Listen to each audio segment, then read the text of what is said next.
Okay, let's unpack this. Have you ever felt like traditional measures of intelligence just didn't quite capture what you're capable of? Like maybe there's more to being smart than what a single test can show. Oh, absolutely. It's a feeling many people share, and it really points to a much bigger question about human potential, doesn't it? Today, we're diving deep into a theory that really shook things up. Howard Gardner's theory of multiple intelligences. That's right. We're pulling from Gardner's foundational work, Frames of Mind, and especially his later reflections on its impact. Our mission today is basically to give you a shortcut to understanding this really revolutionary idea, what it means for how you learn, how you live, and maybe how you see your own talents. You'll hopefully walk away with a totally new lens for looking at your own mind. So, where did this whole idea even come from? Gardner himself apparently said the most truthful answer about the very first spark is, I don't know. But he traces its clearer roots to a fascinating project. Indeed. It was 1979. He was involved in the Project on Human Potential at Harvard's Graduate School of Education.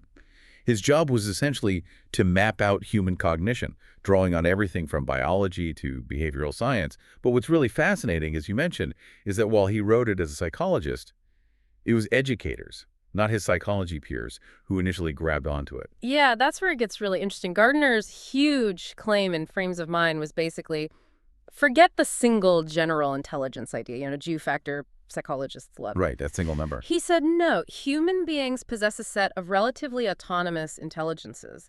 It flips the question. It's not how smart you are, but how you are smart. Exactly, that's the core shift. And he laid out a list back in '83. Linguistic, logical, mathematical, spatial, bodily kinesthetic, musical, interpersonal, and intrapersonal. The critical point isn't just that these exist, but that we all have them. It's part of being human. But our individual profiles, our strengths and weaknesses across these intelligences, they differ. It's down to genetics, experiences, the whole mix. Think of it less like one general-purpose computer in your head and more like a suite of specialized apps, each good at its own thing. Okay, so if intelligence isn't just one thing, what is it then? How did he decide what actually counts as an intelligence? Well, Gardner came up with a definition. He said an intelligence is the ability to solve problems or to create products that are valued within one or more cultural settings. Notice that that definition deliberately sidesteps how you test it or where it comes from initially. And to qualify, any potential intelligence had to meet several of his 8 distinct criteria. He kind of jokingly called them demons that would shout out if a candidate ability resonated with their specific demands. Demons. Okay, like what kind of demands? Things like, uh, can this capacity be isolated by brain damage? Does it have its own developmental trajectory? Can it be encoded in a symbol system like language or math notation? It had to have some real independent grounding. That's why he ruled out things like common sense or just general auditory processing. When you look closely, he argued, those broke down into more specific domain-related abilities. That definitely feels like a much broader, more, well, human way of looking at smarts compared to just an IQ score. The source materials really critique those traditional IQ tests. What stands out to you about their limitations, especially now looking through this MI lens? Yeah, it makes you wonder why IQ tests became so dominant, right? Gardner really highlights their narrowness. They're heavily skewed towards people used to formal schooling, pencil and paper tests. They overwhelmingly favor linguistic and logical skills. Sure, they can predict academic success reasonably well. Right, how well you'll do in school. Exactly. But outside of that, much less predictive power, they tend to measure crystallized knowledge, what you already know, rather than fluid knowledge, which is your ability to tackle new problems. Yeah. He even gives this striking example. Someone could lose their frontal lobes, which are crucial for problem solving and planning, yet still ace an IQ test because their stored knowledge, their crystallized intelligence, is intact. Wow, that's quite a limitation. And another big one, IQ tests don't really show you someone's zone of potential development. That idea from Vygotsky about what someone could achieve with a bit of guidance. Yeah. IQ gives you a snapshot, not the potential trajectory. So it's not just about what you know right now, but your capacity to learn and grow. That feels like a fundamental shift. How did this MI theory stack up against other big psychological theories, like Piaget's stages of development?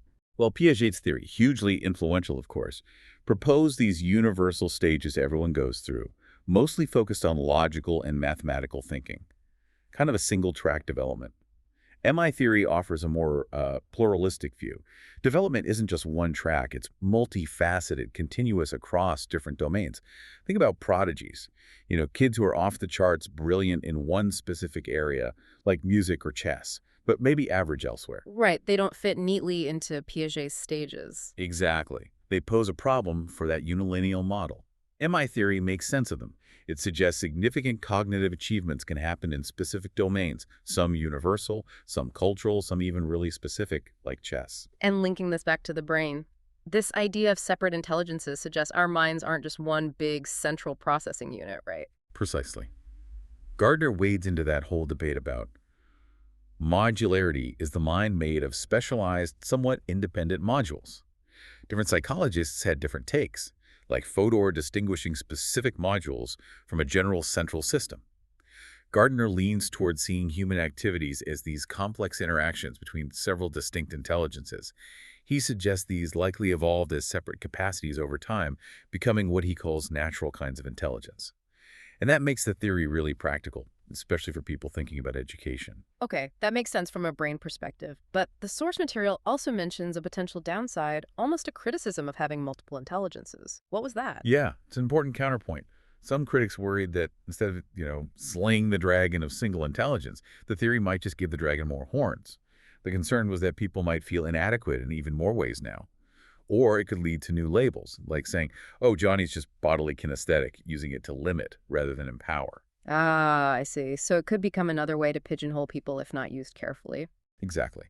It's a reminder that while the basic core of an intelligence might be a kind of dumb computational ability, as one philosopher put it, it only becomes truly smart when it interacts with culture, meaning, and context. How it's valued and used matters hugely. Right, the application is key. Okay, with that framework set up, let's actually dig into some of these individual intelligences. This is where it gets really concrete and you can start to see yourself and others differently. Let's start with linguistic intelligence, the intelligence of words. This is all about sensitivity to language, both spoken and written. The ability to learn languages, use language effectively to persuade, to explain, to remember. You see it in poets like T.S. Eliot hunting for that perfect word, or a great orator. Neurologically, for most people, it's strongly linked to the left hemisphere, specific areas like Broca's. Culturally, think about oral traditions relying heavily on memory and rhetoric, or the power of court speech in certain societies. It's about mastering the symbol system of language. Fascinating. And then there's musical intelligence, which often feels so innate, almost magical in some people. It does, doesn't it? Composers like Stravinsky described it almost like doing rather than thinking. Once the idea is there, the composing flows. It definitely has its own developmental path, and brain-basis studies point towards the right hemisphere, particularly anterior regions. And the connection to emotion is profound, involving deeper subcortical structures. While it shares some structural similarities with language, Gardner argues it's largely an autonomous realm. You see huge individual differences from childhood, but cultures like the Anang in Nigeria show how much musical skill can be nurtured through cultural emphasis and training. From the arts to the analytical, let's talk logical mathematical intelligence. This feels like the one most associated with traditional smarts. Its roots are really basic, interacting with objects, ordering them, counting them, but it quickly moves into abstract mental operations. Piaget's concrete operations are part of this. Think of mathematicians delighting in abstraction, or scientists developing hypotheses and testing them. The scientific method relies heavily on this. But it's not just Western science. Gardner points to cultures with complex games like Kala in Africa, demonstrating highly developed numerical and strategic thinking. It's about reasoning, patterns, abstraction. Yo, what about visualizing things, navigating? Spatial intelligence. I feel like this is my weak spot when building flat-pack furniture. Chuckles, join the club. Yes, this is crucial for visualizing mentally rotating objects, reading maps, finding your way, often linked strongly to the right hemisphere. You see it dramatically in artists like Michelangelo, supposedly able to perfectly recall scenes, or inventors like Nikola Tesla, who claim to build and test machines entirely in his mind. But it's also vital in non-Western contexts. Think of traditional navigators using stars and wave patterns, or hunters interpreting subtle tracks. What's interesting is how tied it often remains to the concrete world. and how it can persist. Think of artists like Picasso painting into old age. That's a great point about its longevity, and that leads nicely into bodily kinesthetic intelligence, the intelligence of movement, of physical skill. Absolutely. Think of dancers like Martha Graham talking about logic happening on the level of motor activity, or elite athletes like Wayne Gretzky, insisting it wasn't just instinct, but years of incredibly refined study and practice. It involves unbelievably complex coordination between the brain and muscles, constant feedback loops. The left hemisphere seems dominant for controlling skilled movements in humans, often linked evolutionarily with tool use, and cultures value it differently. In Bali, for example, graceful movement is highly prized and taught from infancy, often through direct physical guidance, leading to a whole society of physically adept people. Amazing. Finally, let's touch on the personal intelligences, intrapersonal and interpersonal. These feel so fundamental to just being human. They really are. Yeah. Intrapersonal intelligence is that capacity for self-awareness, accessing your own feelings, understanding your motivations, your strengths, your weaknesses, using that knowledge to guide your life. Think of insightful novelists or wise elders. Knowing yourself. Exactly. And interpersonal intelligence is the flip side. Understanding other people, their intentions, their motivations, their feelings, being able to read social situations, build rapport. Think of great teachers, leaders, therapists. Gardner points out how damage to the frontal lobes can drastically impair both your sense of self and your ability to relate to others, showing their neurological basis. And culture plays a huge role here too. Western cultures often emphasize the individual, the particle self, while others, like the Maori, emphasize the group, the field context, shaping how these intelligences are expressed. This whole breakdown really hammers home how varied intelligence is, and it obviously has massive implications for education, doesn't it? Huge. Gardner sums it up with two key words: individualize and pluralize. Individualize means recognizing that each student has a unique profile of these intelligences. So you need to teach and assess in ways that tap into their strengths. Carolize means teaching important concepts in multiple ways. Use stories for linguistic learners, diagrams for spatial ones, hands-on activities for bodily kinesthetic, group work for interpersonal.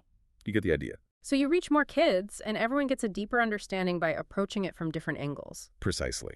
It's not about teaching for the intelligences as the end goal, but using them as tools to help students grasp the core subject matter, whatever it is: history, science, literature. That makes sense. Tailoring the learning, not forcing everyone into one box. How does this contrast with, say, more traditional forms of education? Well, many traditional systems, like apprenticeships, think learning navigation from a Puluwat master or carving from an Anang elder, they naturally prioritize certain intelligences, maybe linguistic memory, bodily skill, interpersonal bonds with the master.